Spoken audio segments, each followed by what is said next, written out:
Welcome to குட்டீஸ் cafe. ஒரு காட்டில் ஒரு குறும்புக்கார குரங்கும் ஒரு குருவியும் இருந்தாங்களாம். அந்த குரங்கு எல்லாருக்கும் தொல்லை கொடுத்துட்டு எப்போ பார்த்தாலும் குறும்புத்தனம் செஞ்சுட்டே இருக்குமா. ஆனால் அந்த குருவி எல்லாருக்கும் உதவி செஞ்சுட்டு இருக்குமா. அந்த குரங்கு ஒரு நாள் இந்த குருவியை எப்படியாவது ஏமாற்றணும்னு நினச்சி புதருக்குள்ளே ஒளிஞ்சிட்டு அழுகிற மாதிரி நடிச்சிச்சான். அது தெரியாத குருவி அதுக்கு உதவி செய்ய போச்சான். அந்த நேரத்தில் அந்த குரங்கு அதுக்கு முன்னாடி குதித்து வந்து நின்று, நீ யார் உதவி கேட்டாலும் உடனே செஞ்சிடுவியான்னு கேலி பண்ணி சிரிச்சிச்சான். ஆனால் அதை எதையும் பொருட்படுத்தாத அந்த குருவி இந்த குரங்கை பார்த்து கேட்டுச்சான், நீங்கள் மற்ற யாருக்காவது உதவி பண்ணியிருக்கீங்களா? அப்படி பண்ணியிருந்தால் உங்களுக்கு அதோட சந்தோஷம் புரியும். இப்போ நம்ம 2 பேரும் ஒரு போட்டி வச்சுக்கலாம். மரத்தோட கீழே இருந்து உச்சி வரைக்கும் ஏறணும். அதில் முதல்ல யார் ஏறுறாங்கன்னு பார்க்கலாம் அப்படின்னு சொல்லி அந்த குருவி சொல்லிச்சான். குரங்கும் அந்த போட்டிக்கு சம்மதிச்சிருச்சான்.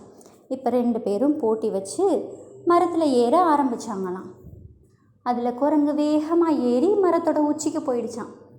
உச்சிக்கு போய் திரும்பி பார்த்தப்போ குருவி ரொம்ப சின்னதுங்கிறனால மெதுவாக படித்து ஒரு கிளையாக ஏறிட்டு இருந்துச்சான். போட்டியில் இருக்கோங்கிறத மறந்த அந்த குரங்கு வேகமாக கீழே இறங்கி வந்து அந்த குருவிக்கு உதவி செஞ்சு மேலே கூட்டிகிட்டு போயிடுச்சான். உச்சிக்கு போனதுக்கப்புறம் அந்த குருவி கேட்டுச்சான், இப்போ எதுக்கு நீங்கள் எனக்கு உதவி பண்ணீங்க அப்படின்னு சொல்லி.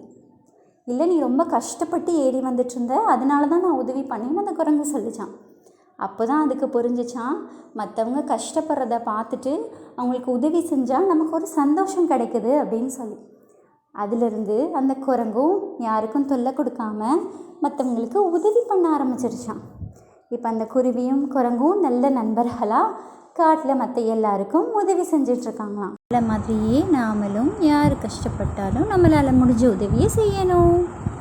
குரங்கு கதை பிடிச்சிருந்துச்சுன்னா மறக்காமல் சப்ஸ்கிரைப் பண்ணிவிட்டு ஒரு லைக் பண்ணிடுங்க. டாடா, பாய் பாய்.